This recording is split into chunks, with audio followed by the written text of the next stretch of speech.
They moved entire temples in Egypt. Do you ever see what they did? No. Oh my God. What an undertaking. Massive, enormous statues. And why did they move them and moved them? I believe it was to make room for a dam. Okay. I think that's what it was. But so they took it apart and then put it back together? They took it apart and put it back together again. Wow. And, you know, these epic works of stone art from thousands and thousands of years ago, and they're on them and lifting them and moving them. It's such a weird thing. So you can find that footage. Because it's crazy what they did. Isn't it weird to think about the idea, like we build some buildings to be cool looking buildings today, you know what I mean? Like some of the new buildings we build, but almost all of them are just built with like a purpose, you know what I mean? And it's so like weird to think about a time when human beings were just like in the game of building gigantic monuments to look, because like you imagine in a world with like look, I guess we don't know exactly what technology they had at the time, but just like back then, like to just go and see the pyramids or something like that would just be like, whoa. How did you guys do this? No one knows. It's 100% guesswork. When they talk about the construction of it, it's the dumbest theories. None of them make any sense. Not a single one. From the simple fact that they're cutting these things from a quarry that was hundreds of miles away, and they're moving these fucking giant stones, many of them weigh 50 tons plus, through the mountains. 500 miles to get to Giza. How? And every like attempted explanation always just falls short. It's like they used pulleys and ropes and levers. It's so spectacular what they did that it defies any conventional explanation. If you told a construction company that they had to do that, and they had to do it within the life of a pharaoh, which is the most ridiculous proposal. Because if you cut and place 10 stones a day, I believe it is, it would take you 664 years to make the pyramid. So this is it. They saw this whole thing. It's crazy when you see the video footage of it, because that thing, they moved all of that. And they moved it over a relatively short period of time. You know, what's one of the most amazing things that I've been educated on about Egypt is not even just the pyramids. The pyramids are insane, but their pottery is nuts. Some of their pottery is not pottery. It's carved out of insanely hard stone in perfect symmetry with a handle, where if you spin it on a wheel, it's perfect. It's within less than a human hair difference on each side. And we have no idea how they did it.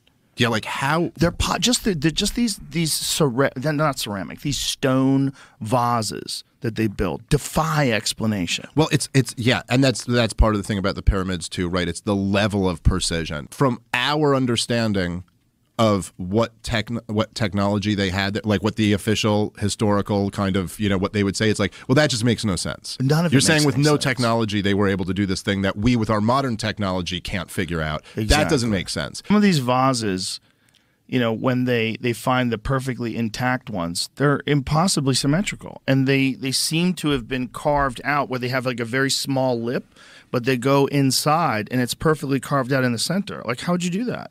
How did you do that, and how did you make it perfectly symmetrical? You're not even spinning it on a wheel because you have handles on it. So how did you put the handles, and how'd you make the handles perfectly symmetrical? So do you think it's that the most plausible explanation is that all of this stuff is not the time period that we put ancient Egypt? It's many, many years before that, and we must have been at some type of peak of technological advancement that is a different type of peak than we've arrived at today. We don't really understand what that is. And then all of that collapsed. And what we think of as ancient Egypt is just kind of like what was left after that. And basically people just walked into these things that they had already been built. Yes. Is that like the most reasonable explanation? Yeah, it's the most reasonable. And it's also the most reasonable when you consider what they did to the pyramid. Because the Great Pyramid was covered with smooth limestone, and they looted it to create Cairo. So the same knuckleheads that existed after the pyramids were built were so stupid. They took chunks of the pyramid off to build houses. That was that was your you had the whole bit about that. It's like the same guy who built it is like is the guy with the dog on a canoe type thing. You're like, You're like, I think that was the dummy who did that one. I don't Yeah, think, I think dudes just showed up and they showed up for payday, and the smart people were all dead. That was my joke, was that we're the the children of the idiot stoneworkers of Egypt. But I think it's the Younger Dryas impact theory. I think that's the most plausible.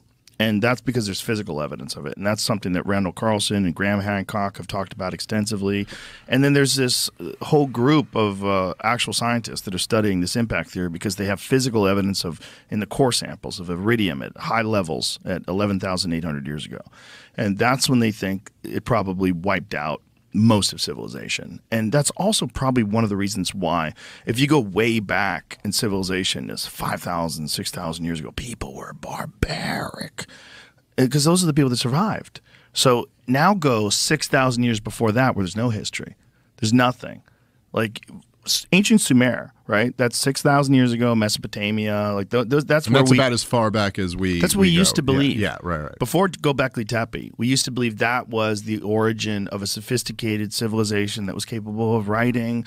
It was capable of mathematics. It had some general understanding, at least, of our solar system in terms of like they had charted not just the sun, but all the planets in the proper order. They don't know why they did it or how they did that, but that is 6,000 years ago. And until recently, it was pretty widely believed that that was the origins of civilization.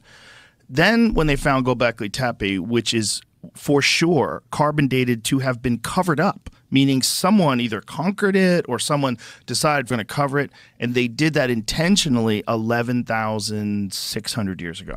So they know that at least 11,000 years ago, people were building these massive stone structures with so it's 3D carving, super complicated 3D carving where the animal was carved out of the stone and the rest of the stone remained, not carved into the stone. So it's not like the old story of like, oh, we were basically like hunter-gatherers until the ancient Sumerian society came along. It's like, no, something much more than that was going on. And they think that the 11,600 years ago thing was still thousands of years after people were building the pyramids.